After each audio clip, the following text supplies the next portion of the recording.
자, 오늘은 이제 솔로몬을 지나서 아합의 얘기를 좀 하도록 하겠습니다. 제목은 부재의 임재. 예, 하나님의 임재는 나 여기 있다 이렇게 나타나는 게 아니라 이사야 선지자는 우리의 하나님은 숨어 계시는 하나님이다 이렇게 말씀하세요. 그래서 부재 중에 임재하셔요.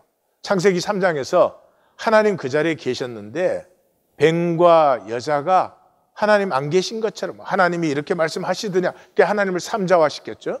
그래서 이 부재 중에 임재를 모르면 우리가 다 넘어지는 거죠.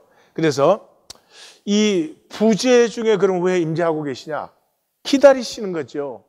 우리 스스로 하나님을 선택하도록, 우리 스스로 생명을 살도록, 생명을 대신 살아줄 수 없으니까요. 그렇게 사랑의 안타까움으로 기다리시는 아버지. 자, 이스라엘의 왕은 우리가 한번 봤지만 신명기 17장에 보면은 약속의 땅에서 너희가 만약 왕을 세워야 한다면 반드시 내 하나님 여호와께서 택하신 내 형제 중에서 왕을 세워야 된다. 타국이는 안 된다.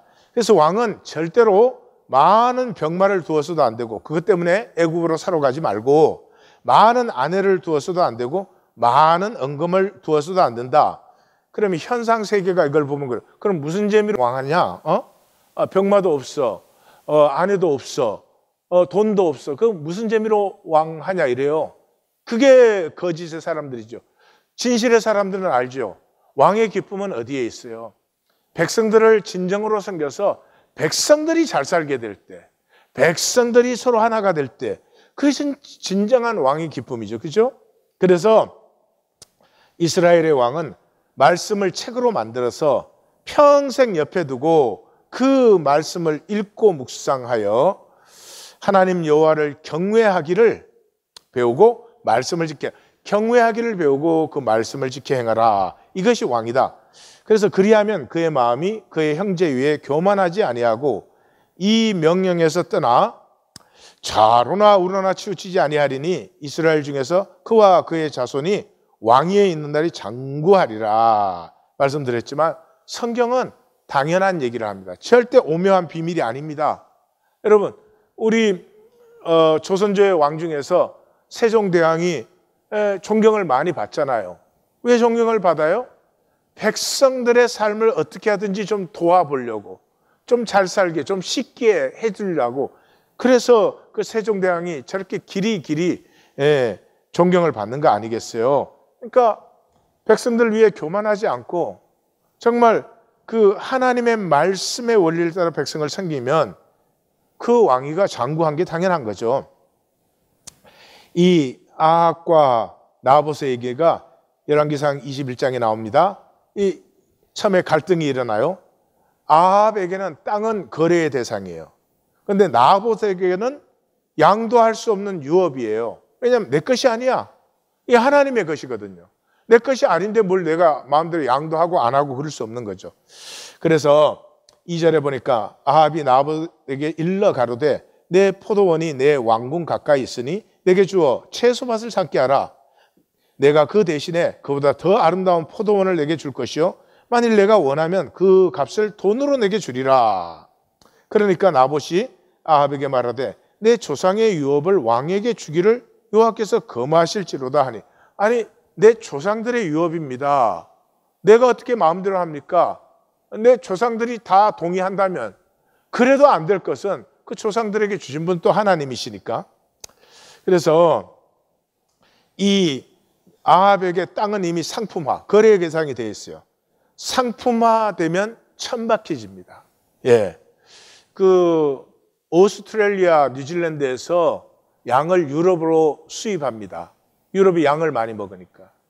그런데 고기로 잡아갖고 오면 싱싱하지 않으니까 양으로 싣고 와요. 그 오스트레일리아에서 유럽 도착할까지 그 양들을 배에 넣어가지고 박스에 딱 넣어서 이 양들이 보통 괴로움을 당하는 게 아닙니다. 그리고 온 것을 잡아 먹어요. 그 양 한 마리 한 마리 보면 그렇게 할 수 있겠어요? 상품이니까. 저 잡아가지고 고기로 팔 거니까. 가축 기르는 것도 마찬가지죠. 닭을 작은 닭장에 딱 넣어가지고 움직이도 못하고 사료만 먹여서 살만 찌우면 잡아요. 왜 그런 짓거리를 해요? 상품화 시켰으니까. 예.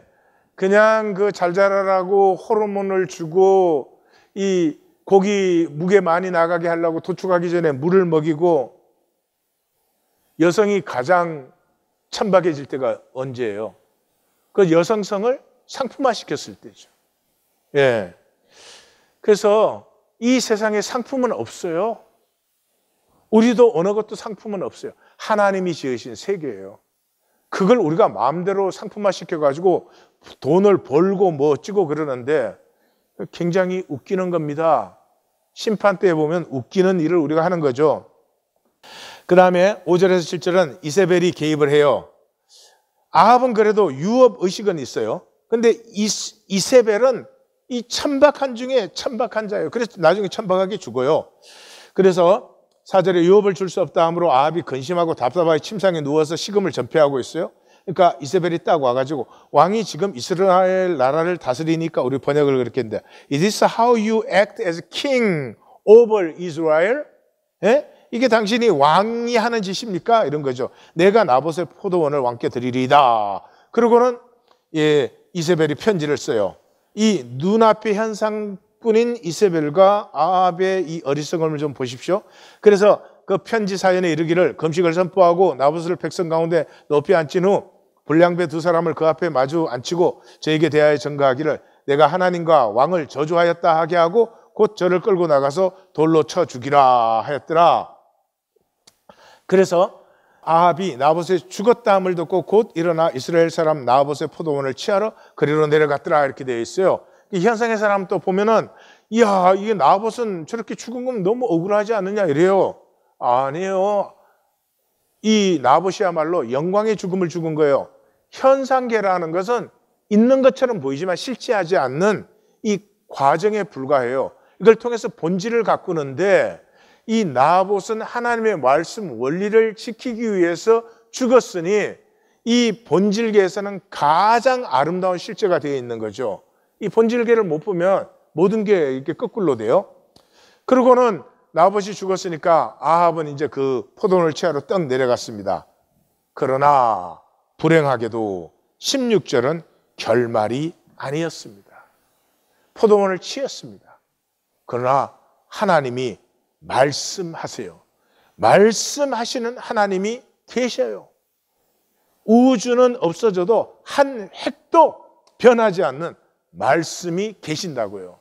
그래서 뜻대로 딱 차지했지만 하나님 말씀이 딱 임해가지고 내가 죽이고 또 빼앗았느냐?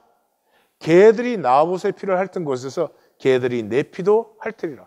나봇의 죽음은 영광이 되었지만 아합의 죽음은 비참하고 허무한 것밖에 없는 죽음이에요. 21절에서 22절 여호와의 말씀이 내가 재앙을 내게 내려 너를 쓸어버리되 내게 속한 남자는 이스라엘 가운데 매인자나 노인자를 다 멸할 것이요 아합의 가문은 이것으로 완전히 멸망되어 버립니다.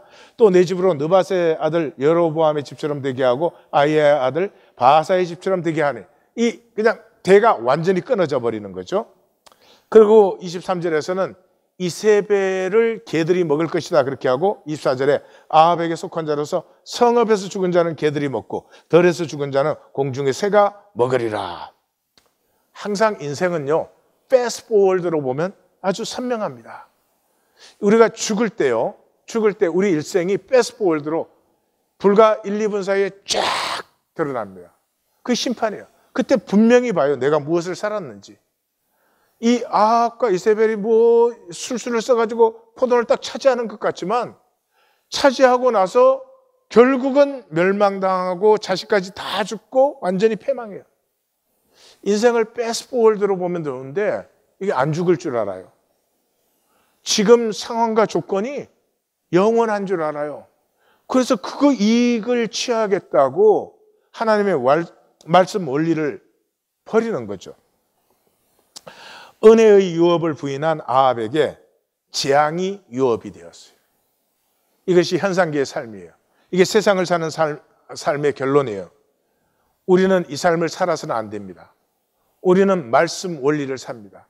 우리는 내 마음대로 할 수 있지만 변하지 않는 하나님의 말씀이 내 앞에 기다리고 있는 것을 내가 말씀을 만날 것을 분명히 기억해야 됩니다. 그래서 하나님의 부재의 임재를 오해하지 마십시오. 부재의 임재의 클라이막스가 어디예요? 십자가잖아요. 십자가에 죽었어요. 죽었으면 없는 거 아니에요. 그런데 그 십자가야말로 하나님의 임재의 사랑, 하나님의 임재가 가장 선명하게 나타난 곳이죠. 끝까지 기다리시는 아버지. 내가 솔로몬처럼 내 삶의 불확실성을 내 손으로 자꾸 확인하려고 해도 이 아합처럼 술수만 부리면 뭐든지 취할 수 있는 것처럼 이 현대인들이 다 살지만 우리는 부재하는 것처럼 보이는 하나님의 임재를 우리는 압니다. 우리는 무시하지 않습니다. 우리는 영원을 알기 때문인 것입니다. 그래서 솔로몬 성전 지성소에 임하신 그 하나님이, 그렇죠? 솔로몬이 이 성전을 지으면서 마음대로 지었죠. 그러면서도 솔로몬이 이르되 여호와께서 캄캄한 데 계시겠다고 말씀하셨사오나, 지성소 캄캄한데 내가 참으로 주를 위하여 계실 성전을 건축하였사오니 주께서 영원히 계실 처소로이다. 그걸 하나님 받아주세요.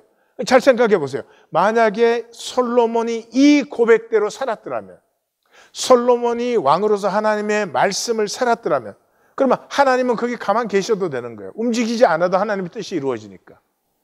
그러면 솔로몬은 얼마나 다윗의 100만 배의 영광이 되었을 거예요. 그런데 이렇게 말은 떡해놓고 삶은 거꾸로 살았죠. 예. 그 다음에 계시록에서도 지상 7개의 총 결론이 뭡니까? 볼지어다 내가 문 밖에 서서 두드리노니 누구든지 내 음성을 듣고 문을 열면 내가 그에게로 들어가 그로 더불어 먹고 그는 나와 더불어 먹으래. 더불어 먹는다는 것은 가족된다는 것이죠. 그러니까 이미 사도 공동체가 조금 흐른 후에 교회는 종교가 되어서 주님을 우리 가슴 바깥에다, 가슴 밖에 어디에 생각이에요. 생각의 자리에다 떡 두고 가슴에는 엉뚱한 것이 들어있는 것을 보고 있습니다. 그래도 하나님이 뭐 그냥 기다리시니까 하나님 안 계시는 것 같아요. 우리 마음대로 해도 되는 것 같아요. 아닙니다.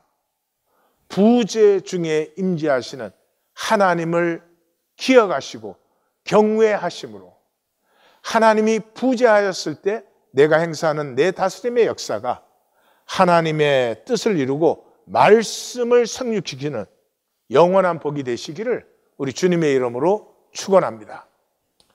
하나님,